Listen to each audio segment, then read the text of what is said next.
Welcome back. You're still watching Daybreak on this 29th day of April 2024.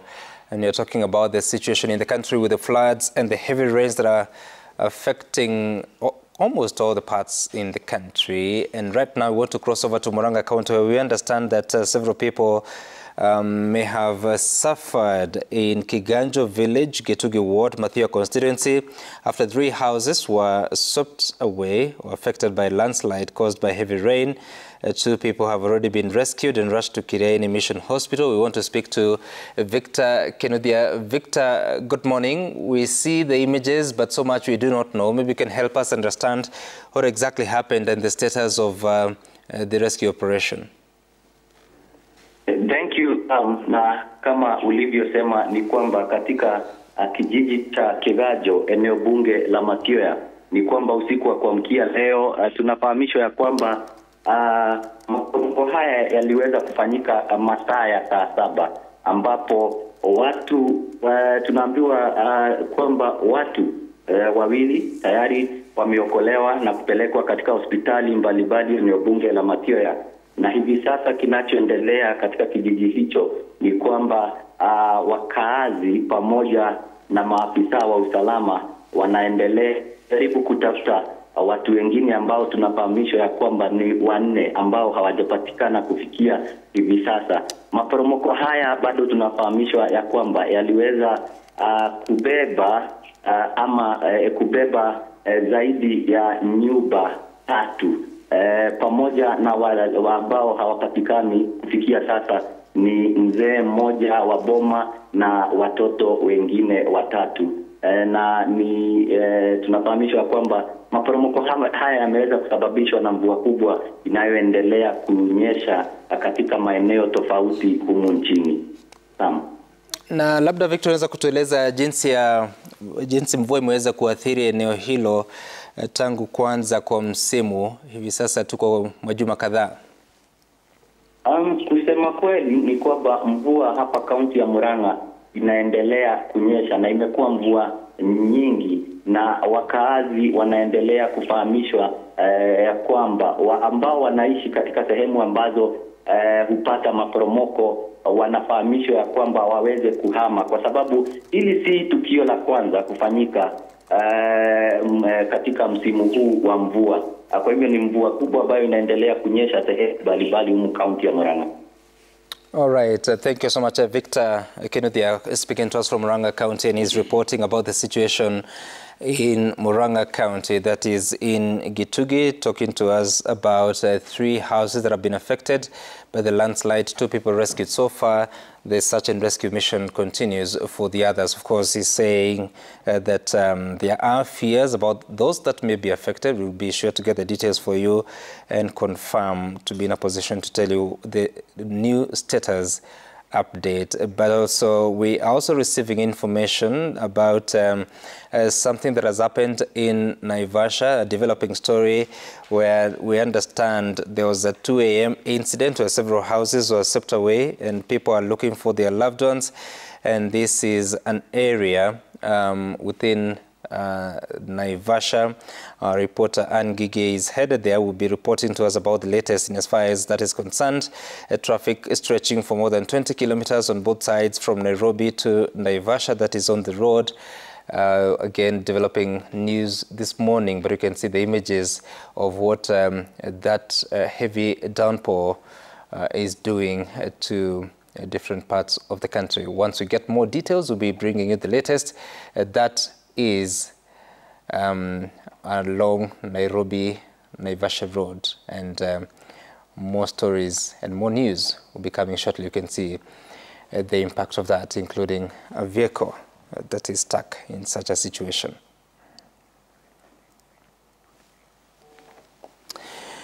All right, and so much more. Remember that last evening we were showing you the images from Tana River in Garissa County, the devastation again of people that were swept away in floods as were trying to make their way into Garissa. As of last night, we're talking about more than 20 persons who had drowned. Some 23 people had been rescued, and we'll also be getting an update for you. Those are the images of what was happening last night. And as soon as we get more details, we'll be sure to bring the latest to you. And it can show you the human desire to live, people trying to save themselves. Unfortunately, sometimes it turns tragic, as may have been the case in some of those images. And Mheshimiwa Oloch, even as we continue to talk about here, there's a call here to declare the floods a national disaster. I don't know, when you declare something a national disaster, what does that mean? And then what follows in terms of defining the sort of response you should grant it? I was just looking up on the government policy on disasters, and probably whether we have a national definition, a legal definition, what a disaster is. And I think what you find there is that a disaster is something that a serious disruption of the functioning of the normal operations of a community that causes widespread material, economic, and loss of human lives. So if you look at the situation that we have right now, you must consider a number of things in terms of, one, are the loss of lives on a magnitude that you should be able to declare a national disaster? And the answer is yes.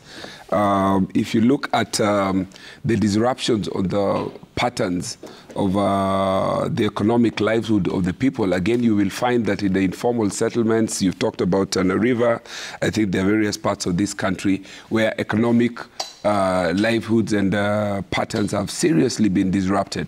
So if you're asking me whether or not this ought to be declared a national disaster, the answer is yes. I want to agree with my colleague here. What follows after that would be that all government departments, all government operations would literally have to come to a stop. I think the first thing that the head of state needs to have done would be to stop and address the nation. Address on the nation on what the situation is, what the government interventions that have been put in place are, address the nation on the number of people who've lost their lives, what is going to be done to those who are missing, and then they get the government coordinated. For example, we need to know, where is this disaster management situated or domiciled? Is it at the office of the Public Service CS Courier, where we have the special programs? Because I saw in my constituency, the PS of special programs were there, and they marshaled NYS. Or is it resident and domiciled at the office of the Deputy President? Because as we were going to the constituency with the PSCS Courier and the PS, the governor, the Deputy President was at Karen meeting what he was calling multi-agency people. Yeah. Yesterday in my constituency, you saw the Deputy President coming with other groups. So in terms of knowing... Actually, the PS, Harsama Kelo of the Ari Samiarid Lands and Regional Development was also in Busia the other day distributing relief food after Budalangi situations. So they are various offices. There are various offices, but when you're talking about the concept of one government approach, what does this really mean? We need first to be able to know, and this is a serious problem, I think, that as legislators we need to discuss. When you have various government functions spread all over the place, what would be the effectiveness? When you have various government programs budgeted for, some you will find under the Ministry of Public Service, some will find at the Deputy President, some you will find at Interior in terms of what are the security implications. Then you have a budget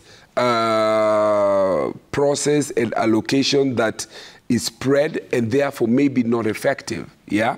So I need, as government, when you talk about one government approach, for us to be able to address where do we resident disaster? Where do we resident disaster? Where do we best place all our resources so that even the response, whose door should we go to? Yeah? Should we be saying that this is Moses Kuria and therefore all backstops there?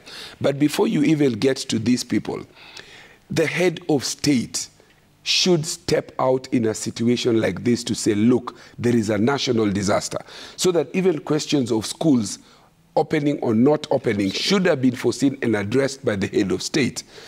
the issues about how much more rain is going to come, how long and with what intensity, and what are the risks and the red flags, which are the areas that we need to be going to. For example, I had colleagues coming from Mombasa, and I'm not saying this affects only people in that class, having to go by road. Mheshimiwa TJ Kajwang had to come by road from Mombasa to Nairobi.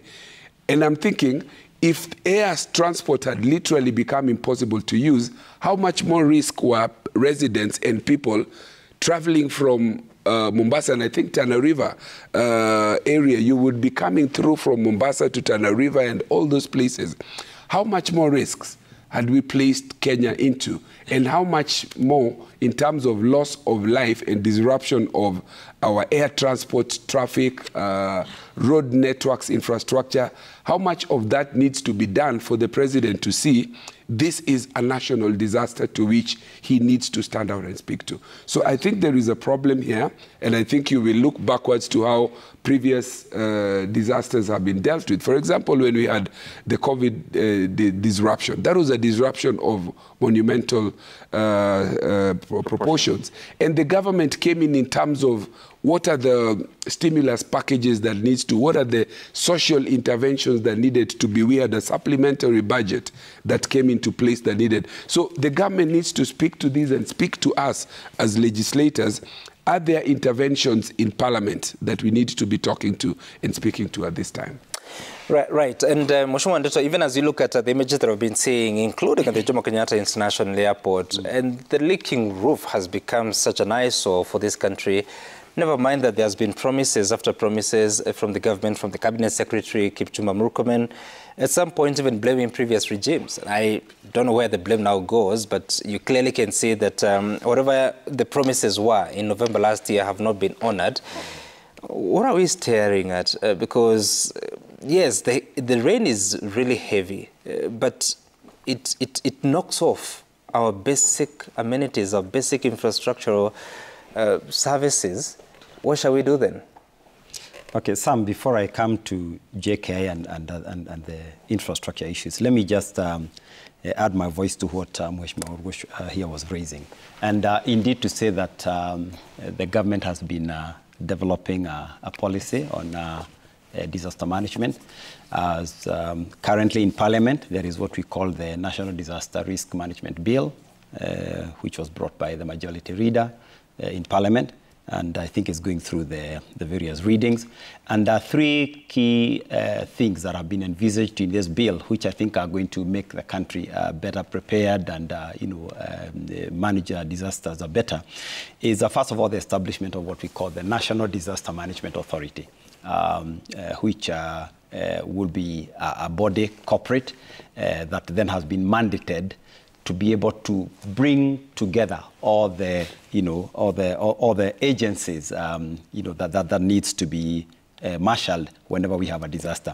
The challenge we currently do have today is that, you have disaster management units sitting at the county levels. You have disaster management units seated at the Ministry of, ESAL, people like the military, the police, the NYS. All of them have various department, disaster management, capabilities. And the ability to just marshal this together and coordinate it is very, very important. The second thing that I think has been envisaged in this bill is what we are calling the Intergovernmental Council of, on disaster management, which will be very, very important. Again, to just ease, for example, the situation in Mathare. What is the role of the county? What is the role of the national government? How do we bring all the resources together to ensure that this is done? And of course, thirdly, the formation of what you're calling the county disaster management committees, so that also at the county level, we have clarity in terms of how we respond. So this is a work in progress, and like I would say, obviously as a country, we our disaster preparedness, our disaster response in the past, both at all levels, we have not scored a very, very good mark, as far as that is concerned. But we can only hope that with this sort of, putting in place policies and structures, that we can be able to better respond, to situations in the future. Some coming to the JKI issue, I would actually say, I think the best term describe this. This is embarrassing. And especially, it's normal to have a leaking roof, you know, in your house the first time. But as soon as you discover it, you do something about it. So if you have a leaking roof, you know, year in, year out, I think this can only be described as an embarrassment. The last time we've had issues at JKIA, be they power issues or leakage issues, we've seen the cabinet secretary go there, heads roll, and I really hope that someone is going to take responsibility, you know, for this. It is not enough to. It is not enough some to give excuses about this. I think someone should take responsibility. There are people. What does that mean? What is taking responsibility? There are people, you know, some who get a salary to keep our airport running. Okay? I think if they cannot do it, then they cannot justify their salary. They cannot justify their continued sitting, you know, in those positions. So the management of you know, Kenya Airports Authority, to be honest, has let us down. From the power blackouts to the flooding to whatever. It is important that if they cannot run, you know, the airport, they should at least step aside, because I believe we have very many people in this country who can run that airport properly. You know, the airport generates money, so it cannot be an issue. Honorable Handeto, last year in August, Kipchumba Murkomen, CS Transport, fired Alex Gitari, who was the managing director at that time of the Kenya Airports Authority. And I think currently it's Henry Ogoe who is there. I don't know, they're in acting capacity. So if the replacement hasn't delivered, I think they should suffer. Can I just raise the question? so then, if firing did not resolve the problem then, what makes you think that firing or sacking or taking responsibility will? What is the deeper problem here? Some I'm a strong believer that everything rises and falls on leadership. But the cabinet secretary already explained what the problem was, that the previous regime had let down the country in management of the Jomo Kenyatta International Airport and actually all the airports, and came up with a task force that was going to check on the status of every other facility in the country, and that report was given. So what are you talking about, taking responsibility? The reason I'm talking about our leadership, because Kenya Airports Authority generates money. The issues of a leaking roof are issues that can even be solved internally, because there's a methodology of inspecting whether a roof has structural issues or how, you know, and can be improved, and certain repairs can be done. So that's the reason I've said that this is, and that's what I've said. If the person who took over still cannot deliver, I think they should suffer the same fate, because I think this is something that can be fixed. I don't want to ask to sit here and make the leaking airport sound like an insolvable issue. It is pretty Please don't easy confuse engineering. You're saying this is something that can be fixed. What do you mean in that statement? That this is a simple engineering issue.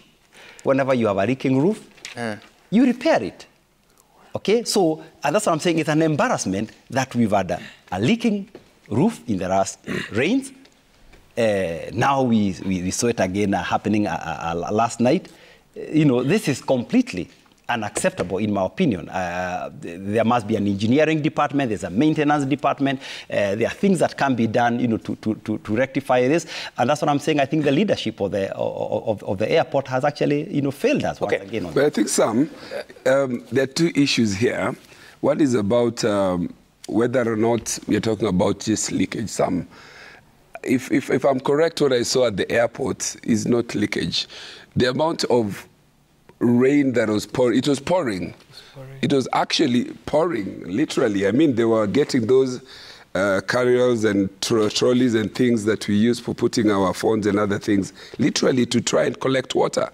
Yeah, if you have a place where the rain is beating you inside the check-in counter just as much as it would beat you when you're outside, I think it's not leakage. Number two is for us to go backwards and say, how much can this administration be talking about previous administration? We are at what? 1 year and a half, going to almost, I think it's 2 years, yes, 2 years. Down the line. We have had one budget cycle. We have one supplementary budget. We have another supplementary budget coming. How much passing of the buck can you do? CS Murkomen went to the airport and said he put a task force. I don't know what happened to the task force. They appropriated money and said, you know, we will do emergency repairs, and apart from that, we are going to build an airport. I think the CS ought to now come, and you can see what I'm talking about. This is not leakage, Mheshimiwa. This is raining inside. We would be sitting in this studio and rain pouring. And it is leakage because the water is passing somewhere through just have a look. And I sympathize with that. I don't know whether it's a security guy or one of the managers. This is not leakage. Leakage is like drip, drop things that you would quickly brush off from your phone. Tell us what is the right term for this. I think it's pouring. It's pouring. Is it the Niluk water harvesting? I think they need a water tank inside that place to harvest water, which then we can use. So I think, first of all, let's now leave the previous administration. Maybe they did a whole mess. We have had 2 years, and you had 1.5 budget cycle, including a supplementary budget. What are the interventions that have been done by the CS and the ministry? And it's not enough to say, let's go back and sack a second person here now. I think there is a problem, not a structural one on the building, but a structural problem at the top of the ministry itself that needs to be fixed. So you're going for the CS? Yes. Talk to me. You say that you suffered victim, was it on Saturday? Saturday. Yes. Your experience, first of all, but also what, in your view, should be the solution, knowing that these stories have become too many, really? Well, first of all, I'm glad that it was very frightening, and actually the pilot took the right decision. Of course, they are in consultation with other people, and they had to go back. As you heard, Mheshimiwa Kajwang had to come by road. I think he didn't feel comfortable, so the experience was not good. I know right now the Kenya Kwanza government is plans for serious policy intervention, as Mheshimiwa Wandeto has said. And there is 1 billion which has been set aside, if I'm not wrong, for to help in this disaster. I agree we should make it we declare it a disaster. Maybe that way we can have more funds even from our friends outside Kenya. But really, I want to emphasize. Sorry. We don't have resources to deal with our problems. We do have, but actually we should have, because this is not something which happened overnight. As Mr. Fred says, this was predicted well ago, even years ago. So we should have had even our disaster ministry. That's what I was going to say. We should have a ministry, or I don't know, this authorities, yes, you're right. I don't feel comfortable with them. I feel we should have a ministry. We should have a state department purely on disaster management. Because now that one is a day-to-day thing, and predictions and the scientifics that I was talking about, if we can, Kenyans, we are so learned. I'm telling you, there's nothing which can beat Kenya throughout the world. And in case we need help, we can ask for other people. But natural disasters are funny. It's not like Kenyans, we are that bad, because this morning as I was listening to BBC, 4 people have died in some state in America because of floods.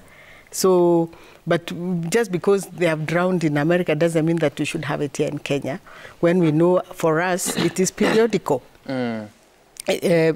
Nino comes after every 3 years, so we should know that the Nino is coming and we should be prepared for it. Also about the informal sectors. We've talked about it so many times that sometimes you just wonder whether we don't have ears, or what is the real problem. You know, what is the structural problem of the leaking in the airport? Is it the roof, or is it the management there in the, at the airport? So, as I've suggested, we have a state department of disaster management. We also, as a country, even as we are in the National Assembly, put proper amount of money. Because sometimes when you sit down, you hear, oh, there are not enough funds. to do this. There are no enough funds. And it's not like they don't want to, probably there are no enough funds. And then when, I don't want to say that we should be taxed more, but sometimes when we are told we tax a little bit more to be able to cater for all our needs, we make a lot of noise. You're not suggesting more taxes for... I'm not suggesting more taxes, yes, but we need to get more organized. As you've heard, already 1 billion has been set aside for this disaster of floods. Yeah. But I'm just saying that sometimes we have to think things straight. You know, we don't make noise for the sake of it, but the government, like the president says, there is no other business. So I'm not suggesting more taxes, but let's not complain. As I said earlier, let's have corporates. Like that case I was telling you, every corporate gave something towards the disaster. Why can't we do it here in Kenya? Kenya Power gives some money, Kenya Re. So they do that as a law or not as a law, but at least when we declare it as a national disaster, then we can plead to all those corporates to help. Because for sure, there's some food which went to Mheshimiwa Oloche's constituency, Mathare. Yeah. But that is food for a day or two. And of course, it's not the only place. They also went to Karachuonyo. They also went to Machakos. Those are the places. But it can never really be enough. No matter how much the preparedness we were, we need more food for those people who have been evacuated to different places. All right. And Fred, I want us to close on this question of the flooding situation, because so many challenges that we are witnessing, but also even the human suffering. And you find people want to cross rivers, never mind how swollen they are. And it's been quite devastating to even watch those pictures. You can't even want to broadcast them. What are we missing in terms of civic awareness? Yes, I agree. I agree. And that's why I want to agree with Mheshimiwa Karambu when she says that maybe it is time we relook at our policy and legal framework to establish an authority, a department, an agency that specifically deals with disaster management. Because some flood is not going to be the only disaster. After the floods, there will come drought. After drought, something else. Some are natural, some are hazardous. There'll be many. So we need an agency or an authority that can actually be established within our laws to ensure that they specifically deals with these. They have roles and functions, and they can coordinate stakeholders. They can also educate the public on some of these risks. I was very worried when I saw even border-borders driving past a running water, and then suddenly you see the piki-piki, the motorbike being swept away, and the rider is running. You know, it poses a lot of risk. And that's why I started by saying this is actually a national disaster that has caused widespread disruption. The members of parliament who are coming from Mombasa, I'm sure those are other businessmen who are coming, other people who had traveled, some had gone for visit or whatever. If they cannot come with the flight that they paid for, this is a disruption to our economy. But some interestingly, even as we look at the conduct of the public, remember DP Rigathi Gachagua asked the public to also be very responsible in managing this issue. Don't just cross roads, don't get into overloaded car passing through waters, and motorists should be careful. That is fair enough. But I remember, and you can check this, in 2022, I think between 17th and 13th May, there was a government delegation that went to one of the countries that has experienced a lot of disaster, India. They visited that country for peer learning, to look at how the government of India, Republic of India, has been dealing with even major floods, cyclones. And they came back. That delegation constituted of Office of the Attorney General, Department of Special Programs, it constituted, and other many offices like, you know, ministries and so on. Maybe they should now tell the people of Kenya what they learned and how that can help us. But most importantly, I am worried that these challenges will be forever there. The challenges of lack of resources, will always be there. How do you deal with a disaster while you don't have money to buy equipment that can help you manage a disaster? How do you deal with a disaster that you don't have personnel, human personnel, to help educate, to help deal with issues of dams that are now bursting, rivers are bursting their banks? How do you deal with a disaster and you don't have coordinated approach? Today, one of the government departments is in a different part saying something else, another one a different part saying something else. And that's why I agree with what Mheshimiwa Anthony Oluoch is saying. When the president comes out and declares this a national disaster, after meeting all the stakeholders involved, the government departments involved, and coordinated and agreed that this is the approach that the government is going to take to deal with this issue, we will be actually coming closer to addressing the problem. Because today, there's somebody in my village who feels that the children must eat. So what they'll do, they'll cross an overflowing river to go to the market the other side, not knowing the danger that the waters run faster deep. And they just die like that. Right. We think that stakeholder engagement is important, and we feel that at this time, protecting life is even more important. So, as I repeat again, I think President William Ruto must come out, declare this a national disaster because the disruption, the widespread disruption that it has caused, and also tell the public the actual numbers. We want to know how many people are affected, how many family households are affected, what is expected in the coming days, so that we take precaution. We don't want to see news again, that people are dying. We have already had enough. People have died. We don't want to see that. But it is interesting that even as this happens, we are not seeing that coming. Okay. We want this declared national disaster. Then follow it with a plan, coordinated plan. Because to be honest with you, Mheshimiwa Samuel Ndeto says that we actually have a national disaster policy. But the discordant manner in which we organize all these things is worrying. Right. Everyone is doing their own things. Let's work in a framework that is, agreeable, in a manner that everyone knows what's happening, and then we move forward as a country. This is the time that we don't want to politics. Everyone must come together so that we make our country work, so that we deal with this issue once and for all. Okay, sorry, just a moment. Let's speak to Anne Gigi, who is in Mai Mahiu. And remember those pictures I was showing you about the situation in one of the areas there. Anne, good morning. We've seen the pictures. Please describe to us what it is that we are seeing in those images. Good morning, Sam Gituku. I'm live from Mai Mahiu area in Naivasha, that is in Nakuru County. And currently, as you can see in the pictures, there was flash flood in this area in the morning. Actually, it was early morning. And the floods are said to have come from the Kijabe area, the upper part of Kijabe area. We call it Old Kijabe. And the water swept so many homesteads. And currently, rescue mission is undergoing. And maybe we can speak to one of those people or an eyewitness, and maybe he can tell us what he saw and probably what they are doing currently. So maybe you can begin by telling us your name and you tell us what happened. Hello? Let me hold for you. Okay.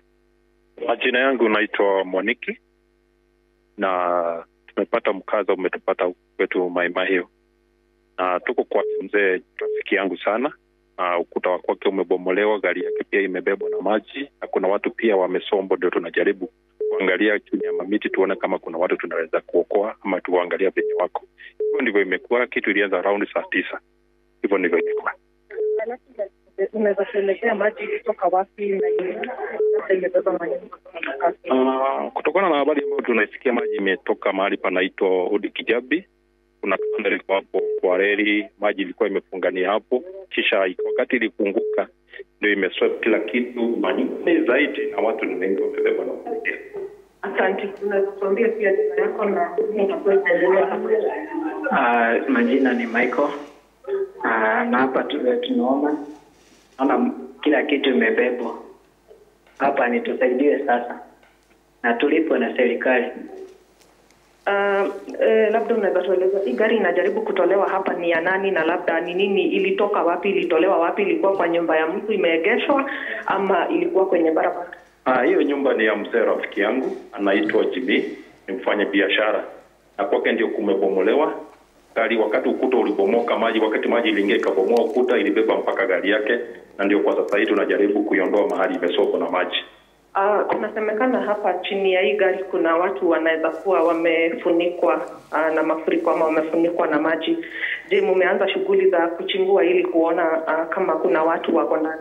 Ndio tunajaribu kusaidiana kuondoa miti ambayo imeunganisha hapo. Tuangalia hapo chini kama tutapata mtu amesalia hapo, ndio tunajaribu kufanya hiyo kazi. Asante. Gituku, as you eyewitnesses, that is the situation as we speak right now. And currently the rescue missions are going on. Police are already here from Naivasha and Mai Mahiu and also from Narok. Right. And the situation is dire. And so many people are said to have been buried by the debris from the remains. Maybe, Anne, you can tell us about, we see there is a bus there, Easy Coach. Yes. What is the story about it? I understand that the Easy Coach was coming from the Narok side, heading to Nairobi, and when the flash water came, it was carried away to a trench. But the passengers are lucky enough to have escaped alive, and they were rescued by the residents. And we can only see the damage of the bus, but the passengers we can say they are safe. All right, thank you so much, Anne Gigi, speaking to us from Mai Mahiu area and talking about the impact of just what we are talking about this morning. Lives feared to may have suffered there, but also homes, land, arable land there swept away. Probably if there were crops, then all swept away. And it's quite devastating. And of course, we can only wait and see the reports there from Anne. I want us to transition, but Mheshimiwa, you had something pressing. We have very little time. Yes. We have talked about mostly the short-term interventions. I think there is one more point we need to talk about in terms of the long-term interventions. I think you mentioned about the policy and the bill that is in Parliament. We need to relook the legal regulatory framework. He has talked about the authority and how to make a one-stop approach to this. There are about 12,000 most vulnerable people in Mathare, and I'm sure the story would be replicated in other constituencies of Ruaraka, Kibera, and other places. Other than the food ratios that we are giving these people in blankets, we need the government to address how do these people begin to address or resettle their lives? How do they transition from where they are? Because houses have been swept and people completely lost their property. So the government needs to tell us, will they be saying we are resettling these people by, let's say, paying for them 2 months' rent so that they move on from there? Or will they be taken to other forms of settlements? The second and last issue would be that as we address the issue of housing, especially social community housing, I think informal settlement needs to have a specific allocation on how we can be able to address people at the very lower income. We are talking about people who pay rent between 500 to 1,000 shillings for a 10 by 10 Mabati place. Yeah? When you're talking about affordable housing, you need to have an affordable social house for these people in accordance with the amount of rent that they pay monthly. So I think that issue needs to be addressed, and the data is there. The people who've been most affected and most vulnerable, the data is at the constituency level with the district and the deputy county commissioners. And this question needs to be addressed as part of the long term. Okay. All right. I will watch more and bring you the latest. Let's transition to another crisis that has been affecting the country for now 47 days, close to 50. And there doesn't appear to be any solution in the horizon, that is between the doctors and the government.